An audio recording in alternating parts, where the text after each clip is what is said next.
You are listening to Productivity Straight Talk with your host, Amber De La Garza. Amber is a sought-after productivity coach, trainer, speaker, and writer who gives entrepreneurs the straight talk on personal productivity. No BS, fluff, or overused jargon. Just actionable strategies to get results and succeed in business. And here is your host, Amber De La Garza, the Productivity Specialist. Welcome, and thank you for listening to Productivity Straight Talk. Today is episode 142, Impactful Storytelling to Make Your Message Stick with Kindra Hall.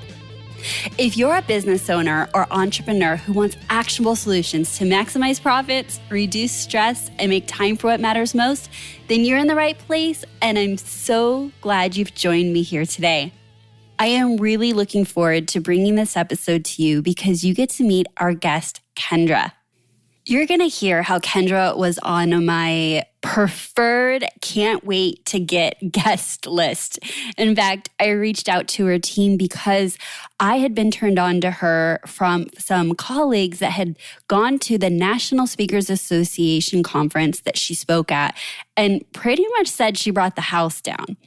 And then sometime later, her name came across my world again, and I started following her. And I started following her right before this whole journey of writing the book, Stories That Stick. And as I was able to follow her and connect with her in a very virtual way, it was so clear to me that everything that she was teaching in her book, she was exemplifying in social media, and I have found to be incredibly inspiring. And honestly, this interview is actually a little bit selfish, but I know will bring so much value to you. Selfish in the sense that I have always struggled sharing stories. I have known and I've heard intellectually that stories are where it's at for business and for marketing and connecting and messages. And I always felt like I struggled with finding stories, communicating stories. And it wasn't until I read her book, coupled with her example on social media, that I felt like I got my feet under me and felt like I was really able to communicate and connect with my audience through stories, and especially through social media. Because stories for me came a lot easier in in-person conversations or when I was presenting or speaking. But I wasn't connecting the dots with how I could share stories that mattered, and she did that for me. And so I want her to do that for you. Here's Kindra. Kindra Hall is the president and chief storytelling officer at Steller Collective, a consulting firm focused on strategic application of storytelling to today's communication challenges. Kindra is one of the most sought-after keynote speakers trusted by global brands to deliver presentations and trainings that inspire teams and individuals to better communicate the value of their company, their products, and their individuality through strategic storytelling. Kindra is the former director of marketing and VP of sales. She is the contributing editor of Success Magazine and was a guest faculty at Harvard Medical School. Her book, Stories That Stick, How Storytelling Can Captivate Customers, Influence Audiences, and Transform Your Business, debuted number 2 on the Wall Street Journal bestseller list. And Forbes said, it may be the most valuable business book you read. Kindra's message spans from all industries, and her clients include Facebook, Hilton Hotels, Tyson Foods, Target, Berkshire Hathaway, and many, many more. What began as a storytelling assignment in the 5th grade grew into a passion for not only telling stories, but a mastery for teaching others the methods and science of storytelling so they can better tell their own stories. She was the national champion storyteller. Yes, that actually does exist. A former member of the board of directors of the National Storytelling Network, and has her master's degree in communication, where she conducted original research studying the role of storytelling in defining and revealing organizational culture. Regardless of the industry, Kindra has become a conference favorite for her clients. The blend of inspiration and education in her keynotes means that audience leave feeling excited and equipped to finally put their stories to work in a very tangible way. Kindra lives in Manhattan with her husband, young son, and daughter. When she's not traveling around the world speaking, Kindra can usually be found at spin class or in Central Park with her family. All right, that is the background as to who Kindra is in the official bio. But what you're going to hear in this interview is Kindra being so authentic and raw and honest, like way honest about her journey with productivity and also about her book. But I want to make sure that you go get her book.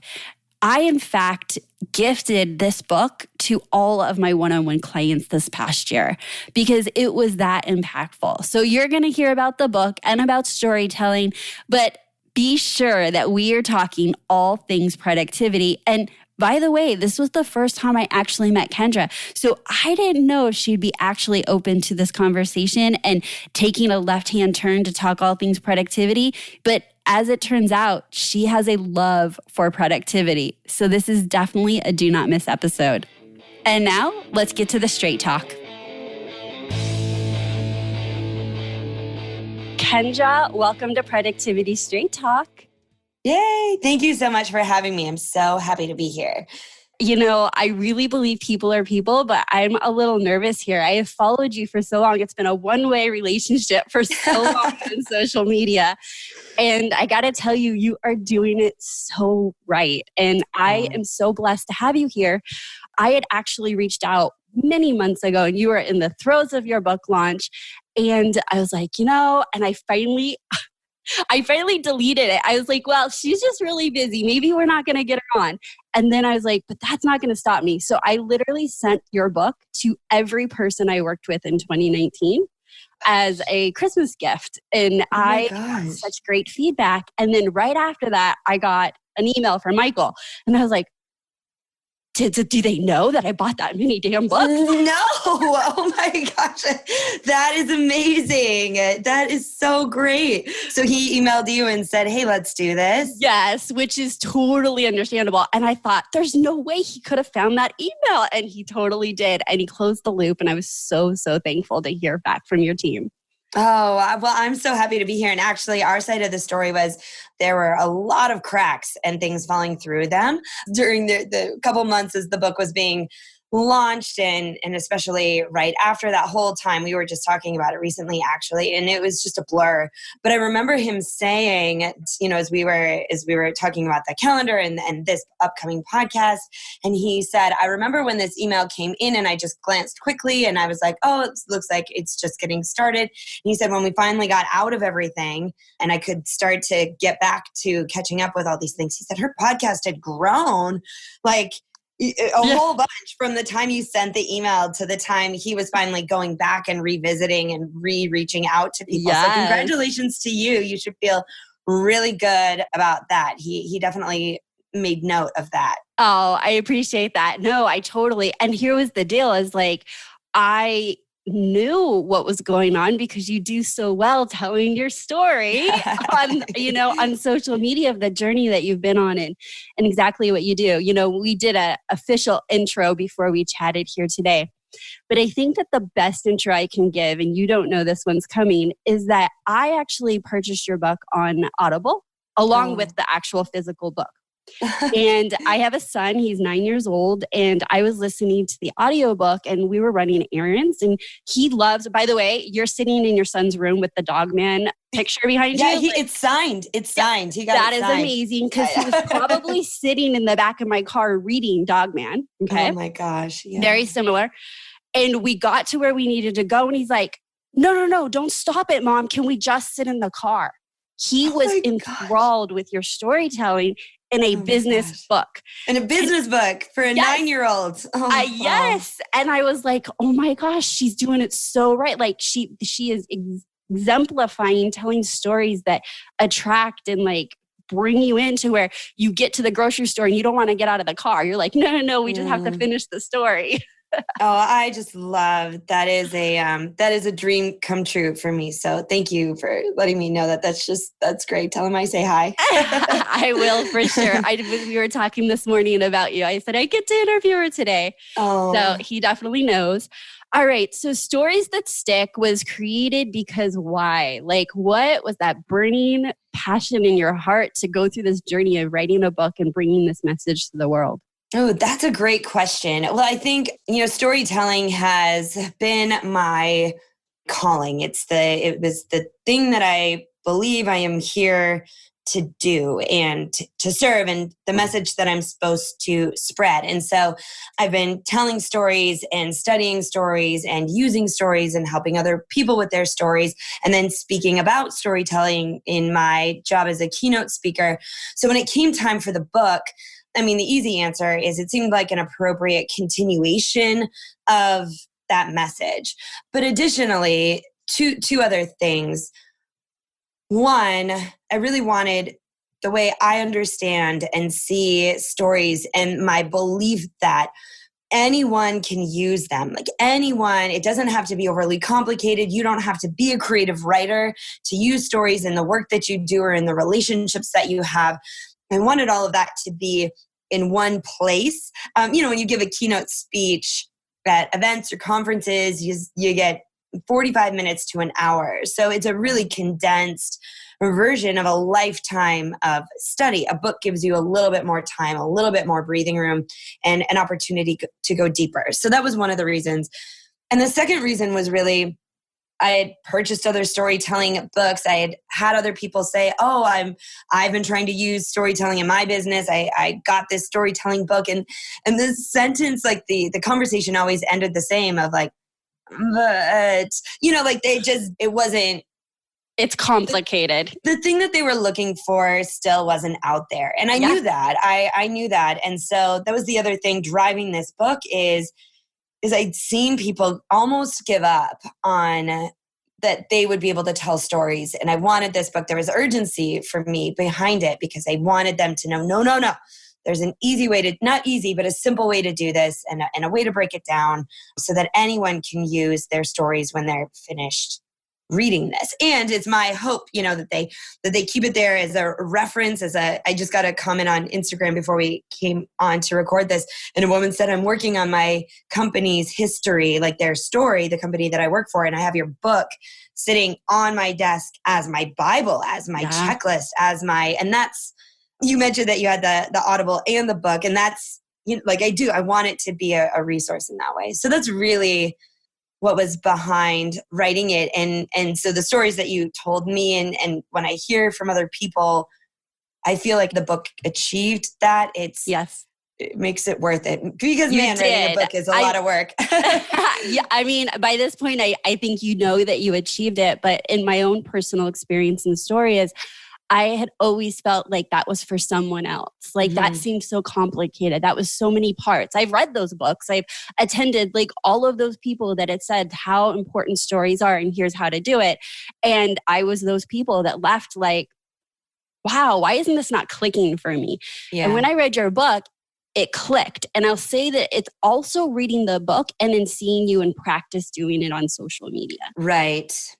Seeing how it's applicable to everyday stories, applicable to everyday situations, because up until this point, it was almost like if you don't have that grand story, what is your story? And always trying to compete. And what I feel that you've done for me is like you bring the moments and make those moments so impactful in such a formula way. That's what the book did for me, create such a formula for being able to tell those stories.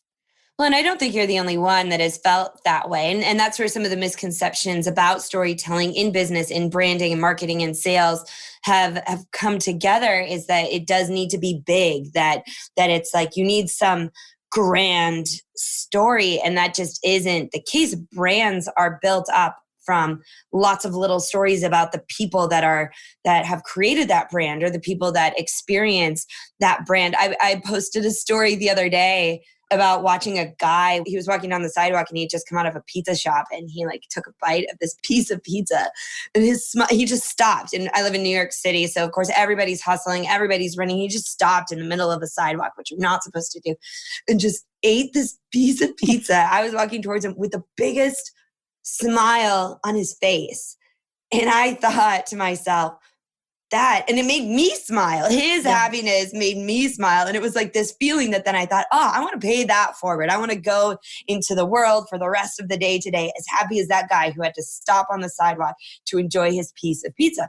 It was a really small story. It was even shorter than what I just explained it here. And the number of comments and just engagement and because of that small story. And I think that's another big part of my message is how the small stories really are the ones that matter. And anyone can tell a small story. They're happening all around us all the time. Like that story of your son in the car is a story for me. Yeah, that's awesome. So with our audience, they are all business owners. And so what is your advice on why stories matter so much for a small business owner who may feel like they're being drowned out with all the noise of all the small businesses or all the businesses online? Like, why is story so important for each of them? I think that small businesses actually have a big advantage. And that is the fact that when you're a small business, there's a better chance that people can get to know you. Because when you talk about these huge brands, they get so big that it's very easy for them, really like 20 levels removed from the actual stories that make their company what it is. When you're a small business owner, you are intimately connected with the stories of your business, whether it's the stories of how it started or the stories of the challenges you've faced, whether it's the stories of your customers or clients. It's those everyday stories about why you love doing what you do. And so I think that actually that is the great advantage from big brands. And then when it comes to, the sea of small businesses, if you're the one that's listening to this podcast right now, if you're the one that reads stories that stick, you'll be the one that knows, okay, people want to do business with people. They don't want to do business with businesses. So the best way for your business to grow and for people to remember you and have you be top of mind is to be generous and consistent and committed to constantly putting your stories out there. Because like you said, you feel like you know me. Yeah. I'm a small business owner. Well, maybe it's starting to count as a medium-sized business. Maybe that's what the problem is here. Is that I don't know. So like I'm a small business owner, right? And so you know me, you also know my business because of my stories. And that's what brings people to you. That's what creates loyalty. There's so many opportunities for small businesses if they tell their stories. They're right there at your fingertips to differentiate, and people pay attention to stories. That's what they want to hear. So it will by nature cut through the noise. Yeah. I mean, even in my world, like productivity is not a sexy topic for many. And so I love productivity. That's my favorite. Okay, good. Because we're going to talk productivity, and I love productivity. And of course, a lot of the listeners love productivity. But when you're out there on social media talking about productivity, I'm going to tell you, they do not land as well as stories. And I have been committed to sharing a personal story every week. And for me, once a week is a commitment because it takes a lot of time and thoughtfulness and how do I want to, connect with my audience? And hands down, those are the posts that actually get any kind of interaction every single time.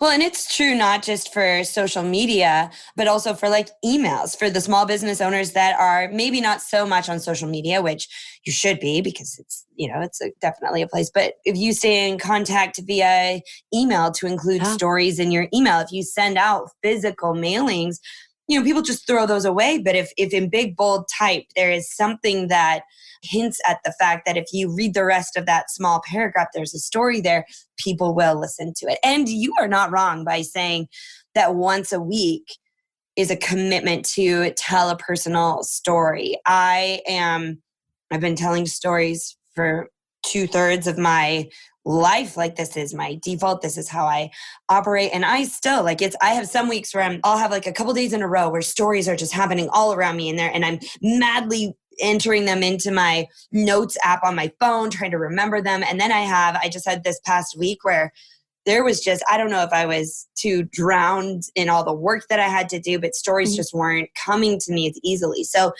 it's a commitment. It can be work, but the work is worth it. Yeah, it is worth it. Definitely. Okay. So you are a traveler. You travel, you're a keynote speaker, you're a wife, you're a mom, you are a business owner, peaking into mid-size, maybe. I heard you say that. I don't even know. Now I got to look that up. And an author and probably many other hats that you wear. Kindra, how do you find your productivity in a world where you're not really in control of your schedule that often? Yeah. And it's interesting that we're having this conversation today or this week, because I think the first thing is that it's been a constant flux for me. Actually, I wouldn't say it's a constant flux. For several years, I used this system where every week I had a little journal that I used, and every week I would write down like what my big goals were for the year. So I'm very goal oriented. I very much believe in writing my goals down and constantly referring back to them, because they are your North Star that will redirect you when you get distracted. I'm a big believer in goals. More on that in a bit. So I'd write down my yearly goals, my monthly goals, and my weekly goals. And of course, the weekly goals would lead up to the monthly goals, which would lead up to the yearly goals. And then I had this tracker at the bottom of the page where I would keep track of the key activities that I needed to be doing each week in order to maintain whatever the goals were for my business, for my finances, for my family, for my friends, for my spousal relationship, for my health and fitness. And I meticulously tracked them. Like every night before I went to bed, I was like, I spent this many hours in good focused work, and I lifted this many weights, and I spent this many hours with my children. And that worked for a very long time, just keeping track of but then just over the past year or so, that system just didn't really work anymore. It was, my team had grown. So I was spending a lot more time with them and working on them, and did that count as good hard work? And I was spending a lot more time on the road, keynotes. So does that count as good? I'm in a period of change right now, trying to find a system that worked for me and that works for me. And I went all the way back to just a little notebook now that I carry of to-do lists and things that I have to get done. Now, what I've done is taken the big projects that we're working on and breaking them down into much smaller steps. Yeah. Because when I was thinking about big projects, they seemed too big. So on my to-do list, it's less of a to-do list and more like a guide of here are the steps to get to that big goal. And it's very satisfying to cross them. Yeah. So that's really interesting that you said does, meeting with my team count as, high value activities? And, I actually run up against that question quite a bit with my clients. And I have a framework of 4 buckets that I share on where you'll find your most productive activities as a business owner. And it was 3 buckets for a very long time until I created the 4th bucket. It's my framework. I can do whatever I want. Yeah, you can do whatever you want to do it. Yeah. The 4th bucket is actually leadership, because as our businesses are actually growing in stages, eventually you're shifting out of the first 3 buckets and shifting more into the leadership bucket, because you have people filling the first 3 buckets. Exactly.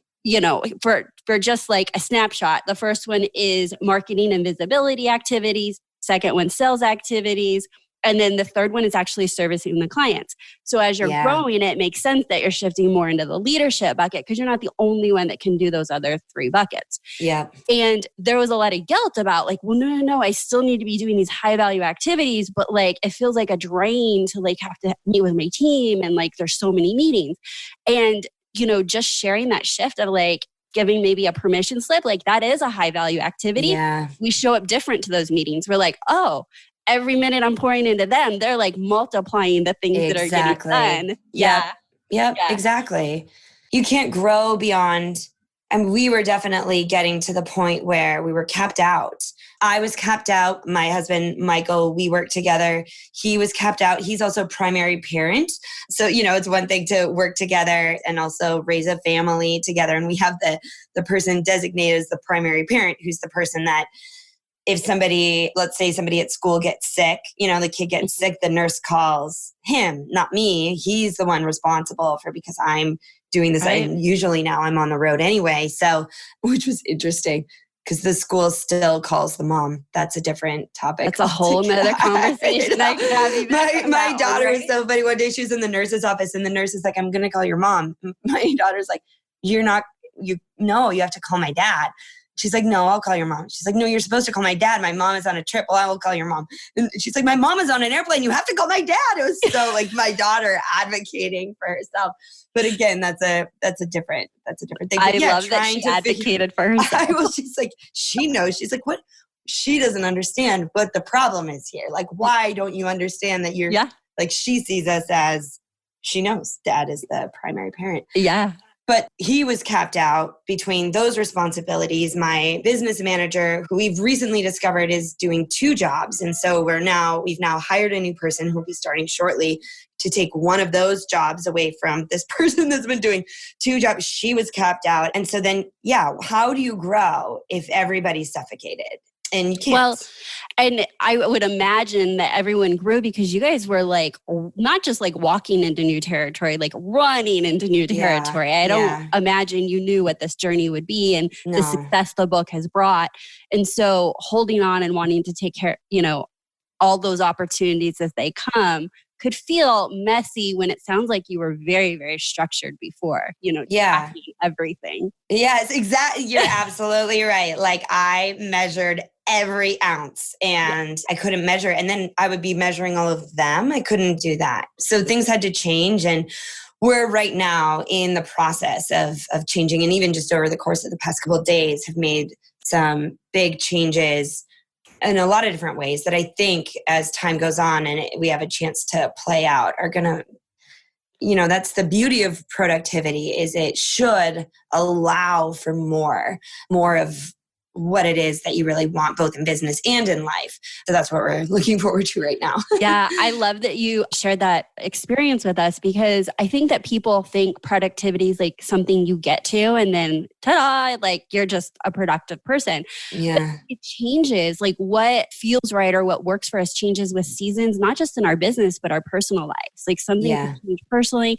And it's, I believe, always an ebb and flow of asking yourself, like, what feels right? How do I do my best work? What feels right in this season?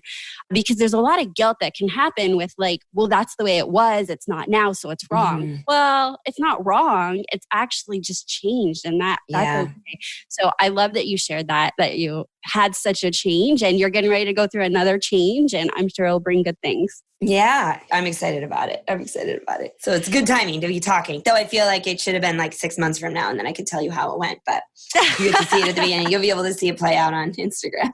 Yeah, exactly. Okay. So you travel quite a bit. And I know that, for many people equate like a structured schedule with productivity. I don't. I think it's different for everyone. So you must have figured out a way to keep your sanity with different bedtime schedules, wake up schedules, work schedules. What are some staples that you like hold on to that keep some consistency for your productivity and just you as a well-being as a person? That's a great question. So I travel a lot. I think last year I did 60 speaking engagements, but we didn't count we hosted 2 of our own workshops. We had a whole book tour. Those weren't considered keynote speeches. So I think I was on the road. I was on the road a lot, probably 70 dates in all, which of course each one has at least one overnight. It was a lot of time in and out of suitcases and in and out of time zones and up in the air and down again. So the first thing that is a big staple for me is sleep, which sounds so like what everybody would say, but I've learned this the hard way. And so I really do know I've been studying myself and testing myself over the years. And for a while, I could really get away with 6 hours of sleep. I think that this was several years ago. I think that overall my schedule wasn't as demanding. And so if I could get a minute below 6 hours of sleep, I'd be in trouble. Then I kind of it crept up to 7. And now really 8 hours of sleep is like I will be at my best. I can do 7, but I'm at my best at 8 hours of sleep. And I also know that in order for me to get 8 hours of sleep, I putz around a lot before it's time to go to sleep. So I have to give myself like an extra window. So what happens for me is I'm always over different time zones, or I'm coming in later, I'm getting in earlier, it's moving all around. I don't worry much about that at all. I focus on 8 hours. Oh, I like that. So whether that's 8 hours from, I get in at midnight at the location and I don't have sound check until 9 a.m. I sleep until 8 a.m. if I can. And I darken the hotel room as much as I can, and I'll wake up, or, it's the quality of sleep I do my best with. I think that drinking water has a lot to do with that. But 8 hours, that's really my foundational thing. And then if there is a situation where I can't get 8 hours of sleep, I had an event this summer where the weather was really bad, and I had a really late event in Anaheim and my flight got way delayed. So I ended up having to take a different red-eye flight. And instead of landing in Columbus, which is where I was supposed to go, I landed in Indianapolis and then had to have a driver, because I needed to sleep some more, drive me 3 hours to Columbus. So I think all in all, I got maybe 3 hours of sleep in a car and on a plane. And then I had to go in and speak for 10,000 people. So I knew that I could do it. Yeah. But that's really that first measure where I'm like, okay, the sleep is really the thing that matters. And then from there, the really recent thing that we have just learned is, with all the chaos and everything that's happening with the schedule, and I'm coming and I'm going and I'm landing and I'm flying, I still need good focused time. And I know this about myself. I can do return emails and book flights and do some of those, tedious tasks that are still on my plate for my business while I'm in the air, while I'm in a hotel, but good, high quality creative work. It isn't really something. If it happens, I get really excited, and that's great when I'm on the road, but it doesn't always happen. So we've created a little code in my calendar that now is called High Mar No Pants, which I don't even know if I should tell you this because it's a new thing, but where I can block off my calendar on the days that I am home for work that is high margin, meaning not just money margin, but high return. It could be something that doesn't get, but high value in that way. But we just called it margin. But that I can do without any pants on. Now I usually wear pants, but love this. But that is not on stage, that I don't have to get, that I can just sit and do my high value, high margin, really creative work. Only the work that only I can do. I do a lot of video. We're creating a lot of courses to support a lot of the things that we've been creating over the years. Technically, we only film from the waist up, so I can do it without pants. But I'm saying that really saving that time for that work, and that the whole team now, when they see that on the calendar, because what would happen is I would block off days. Mm-hmm. Because when I get home, I've got to do event calls. I have to do team meetings. I'm doing podcasts. I'm doing all these things that are all great, but I think podcasts would count actually, but they keep me from that high creative work. And then my team would get frustrated that they couldn't get a hold of me, or that it wasn't available, but I can't take calls when I'm on the road. So now when they see High Mar No Pants, that means, oh my gosh, Kindra's creating something. We're doing something really cool. Time. Exactly. And they're like, now it's become this sacred, oh my gosh, what are we creating next? What do we get to share with the world? So that just shift in that understanding, I think, freed a lot of the guilt, a lot of the tension, because there was tension. And I'm sure for small business owners, you feel that, right? When you're still the main person and everybody, no matter if your team is 2 people or 5 people or 20 people and everybody's coming to you, I was starting to feel so inadequate. I felt like I was always failing. Mm-hmm. I couldn't get to this person what they needed, and I couldn't do the thing that I knew I needed to do. So just that little shift of blocking out some of that time for me was a really important one. Okay, I love that. Can we just pull that curtain back a little bit? Because first of all, I think that people intuitively know, okay, block schedule your high value activities. But what you just shared was that if you do it after everyone else gets a piece of your time, it never happens. And so now you've set it as a first priority, something you've communicated with your team. So now you get to this time and now you get self-distracted. I don't know you, I'm not saying you, but like, okay, you've accomplished what I call is like battle one. Battle one is like, get it on your calendar, tell all the people, protect the time. Then battle two is like, okay, so what are your strategies for like, you are told you have to create it 2 p.m. to 5 p.m. on a random Thursday. Like, what does that look like for you? Or are you still working through that and figuring that out? Because you and I both know this. And I think anyone that's listening that creates content is like, it is incredibly draining. It takes the right mindset. It's just so much. So how do you create your perfect storm to create the results? Yeah, I think that's part of the battle. And the truth is sometimes I get to those hours and I just can't. Like, I can't. What's up? I just can't even. And I do. And I've been like that my whole life. Like in college, when I had a big paper to write, I would just go into my mirror and just put on all my makeup. Just every eyeshadow I had, I would play with. Just anything to like not.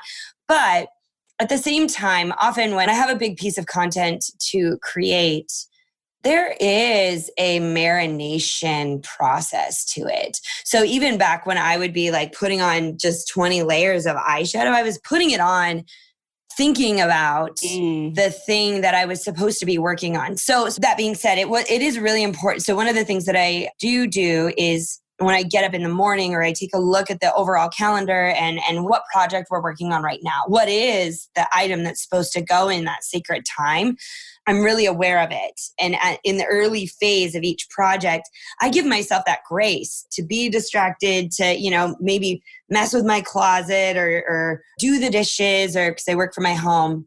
But since I know what it is that I'm supposed to be, quote unquote, supposed to be working towards, it is on my mind. Yeah. And so while I'm doing those activities, I don't fill that time ever with things that wouldn't give me at least the brain space to think about it. Now, of course, you can only think about it for so long if you have deadlines. And for myself, for a lot of small business owners, I know most of the time those deadlines are self-imposed, which can be tricky, right? Because you can also then self-impose delaying that deadline or self-impose, maybe I don't really need a deadline. But maybe it wasn't really that important. Maybe it wasn't. Maybe we don't need to. Now, this is where it's really beneficial as our team has grown because I have other people who now know that these are the projects that we're working on and are excited about what we're going to do with them and looking forward to. So you have a little bit of that social pressure, which has helped me. Listeners might not be at that point, but that has helped for those who are. That has helped me. But yeah, knowing as I'm going into that time, because it is on my calendar, what project I'm supposed to be working on. And if it's in the early phase, giving myself that grace to marinate on it. But then as it does get closer to when the work needs to be done, that's when those lists come in really handy. Where I'm like, this script has to be written. This outline or this proposal for this next book has to be done. Like it is. And so I give myself enough space to execute on all those things and also including that breathing room. Yeah. Okay. I love that. Now, I know that fitness is really, really important to you. Specifically spin, I believe, right? Yeah. That is my fitness of choice. Yes. So how would you say that fitness of choice, spin and your health journey impacts your productivity or you as a business owner? That too has been, as things have gotten busier, as travel has increased, as everything has as I've just gotten just more tired, like where you're just like, just this past weekend. So I've had the craziest, busiest we're recording this like the first 6 weeks of the year. I had 8 events in January. I've already done 4 events here in the beginning of February, including hosting our own workshop, which was just on Saturday, where it's all me teaching for 8 hours. And she'll have more. So we'll link to all that information. Yeah, exactly. And there's more of that. And and then I hosted my final book club just last night. Like it has just been go, go, go. So, however, I really have gotten to a point in my life where where I would love to like work out and eat healthy to look good. And of course, there's always a few spare pounds laying around that I'd love to get rid of. And that comes and goes. And I deal with that. But I've discovered that truly exercise is medicine for me. I am by nature a high-strung, highly anxious person. And so exercise, whereas I always thought it was for health in terms of my physical health. And I know this isn't new, but you can hear it over and over again and still it not really resonate with you. And then one day I was like, whoa, I was going crazy. I mean, I was just so overwhelmed with everything. And my brain had gone to this place where I couldn't really function. And I went and I just like went for a run around the block, and the shift in that, the way my brain was working was extreme. So it really has become like a medicine to me. That being said, you can have your medicine and never take it, right? Like you can know what what the medicine is and never take it. So a few things that I've done, because my life is really split into two versions. Ultimately, it's my home life and my travel life.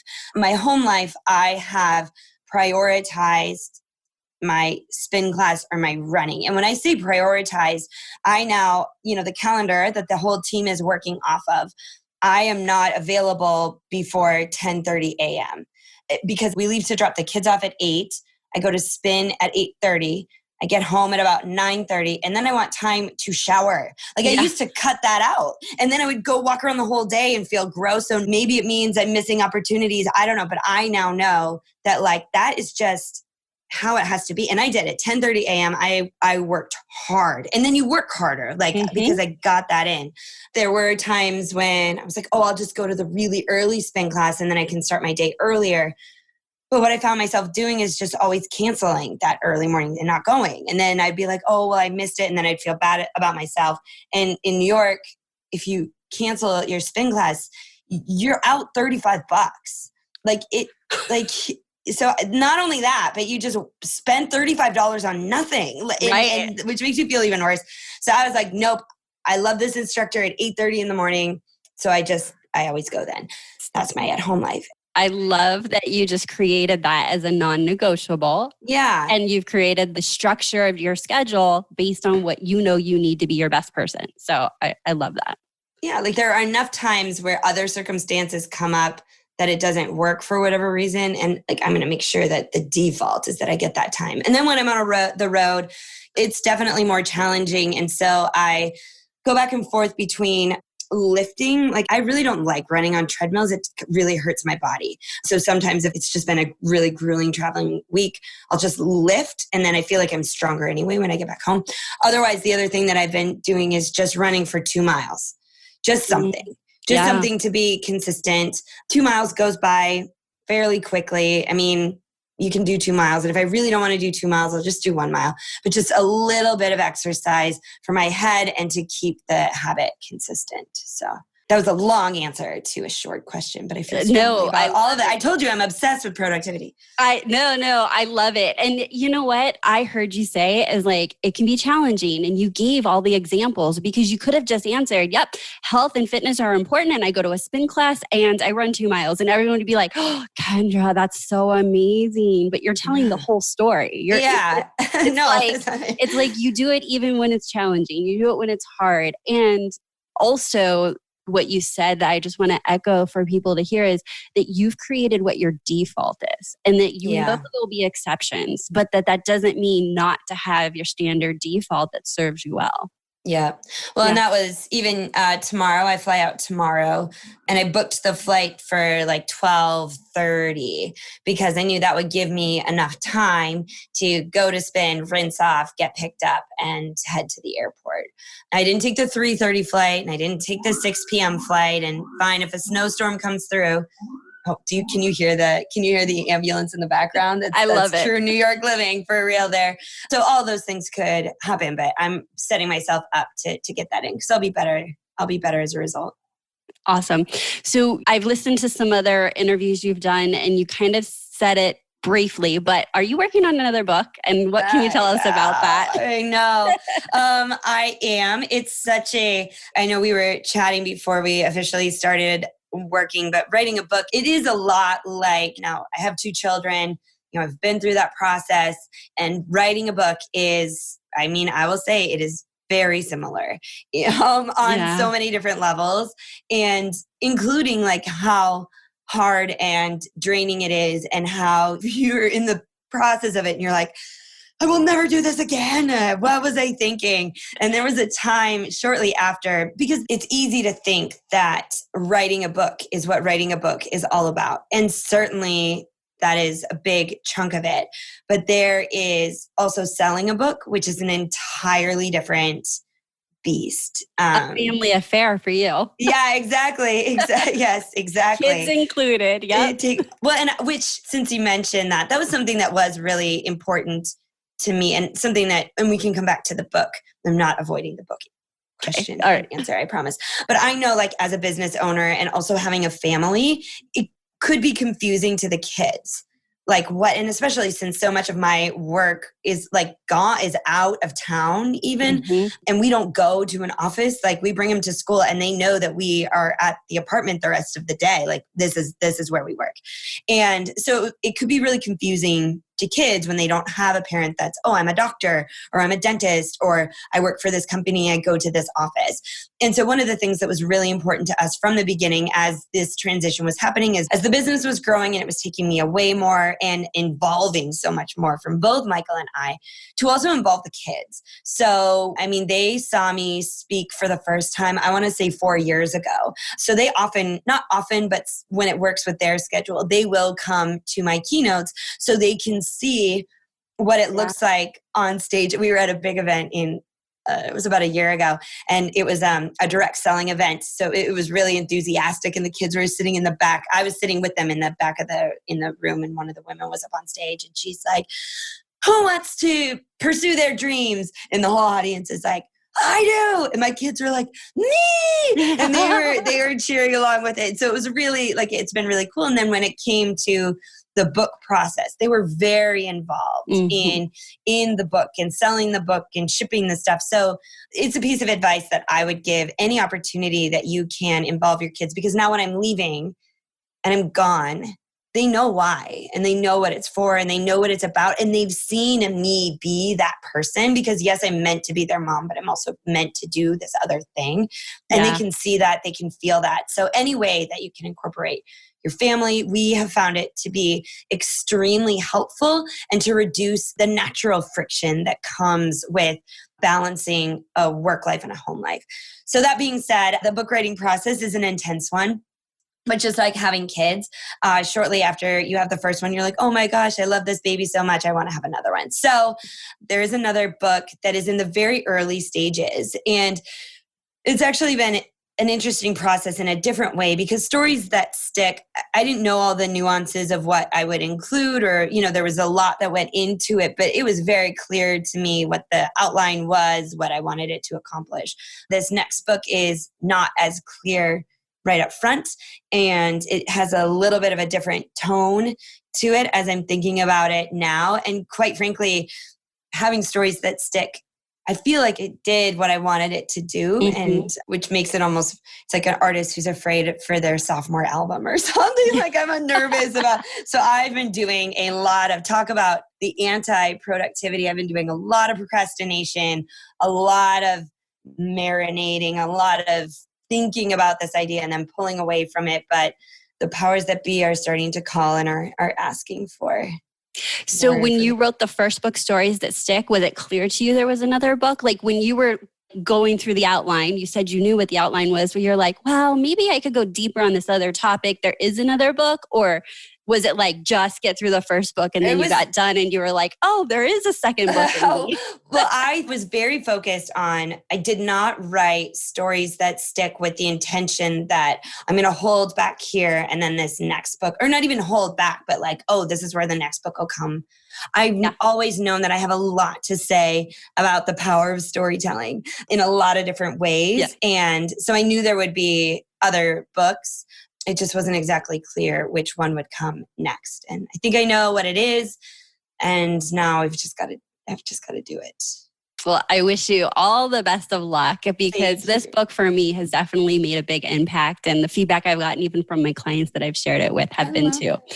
So, Kindra, thank you so much for being so open on all the different levels and areas of your life. I think that's where the best lessons and teachings come from is, real life and what that experience looks like for all of us. All right. So we know that I will be linking to everything, including your workshops, whatever ones you have coming up, your stories that stick, and any other way. Is there anything you want to leave our audience with on how to get a hold of you or Instagram, I would say, but yeah, exactly. Well, I am on Instagram. I love Instagram is such a great platform for storytelling, not just for Instagram stories, but also in the feed there. There's just so many opportunities for stories to be told there. So I'm on Instagram. It's at Kindra Hall, which is KindraHall. Facebook, LinkedIn, Twitter. I'm in all of those places. My website is kindrahall.com. And the reason I share that, I feel like websites are a little bit obsolete, but not obsolete, but they're definitely secondary. They're more static than they are always changing with stories. But I say kindrahall.com because on my website, there's my video of me speaking. So if you're like, I wonder what this message would look like on a stage, you can watch that there. I also have a spot on the website where you can sign up to receive my weekly emails. It's not a newsletter. They're all video emails about the power of storytelling. But then you'll also get the information about upcoming workshops and anything else. Like I said, we've got a lot going on in that high mar, no pants area. So you will be up to date on all of that. And then also, I believe at the top of that page, we always have an announcement of registration for the upcoming workshop, which I have to say, we just finished our third workshop. And the first two in the theme of being totally open. I finished them and I was happy with them and I was pleased with how they went, but I still wasn't fully excited about doing another one because it felt so hard. It was hard to do a new thing. It was hard. And this last one, we just wrapped up the progression of the people in that room from morning till afternoon. This one woman got up at the end and shared a story. And it was a very small story. Again, we're working on very small stories. And it was just so good. And she sat back down and I felt like such an idiot afterwards. But I said, now you've told that story before. You've worked on that before, right? She said, no, that's what you've been teaching us here today. I learned how, and I just, it was right there in front of me. And for me, it was so thrilling to really see that progression. So again, if you're in a company or you have your company and storytelling is something you've struggled with, not in a sales sense, but I'm just so excited about what happens at that workshop. I would love to have you join us. Oh, that's awesome. That's great. Okay. So we'll make sure that we link to all of that as well.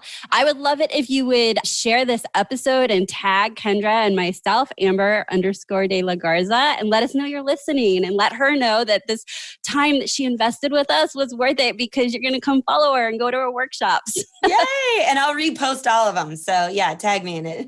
Awesome. Thank you so much for your time, Kindra. Oh, thank you so much. It was so fun. I just loved it. I hope we get to chat again. We will.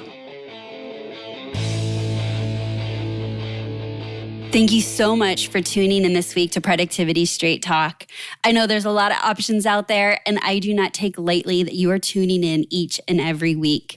If you have enjoyed this episode of Productivity Straight Talk and you have not yet subscribed to Productivity Straight Talk, I want you to go do that right now. Stop listening to me talk, hit stop, go hit subscribe. If you've been listening for some time and you already subscribed, I would be so grateful if you would take a few minutes out of your day to invest back into the podcast. Let me know what you think about Productivity Straight Talk. I cherish every single review. I personally read them. I thank you for taking the time. But more importantly than that, it's actually going to help others find Productivity Straight Talk. Until next time, have a productive week.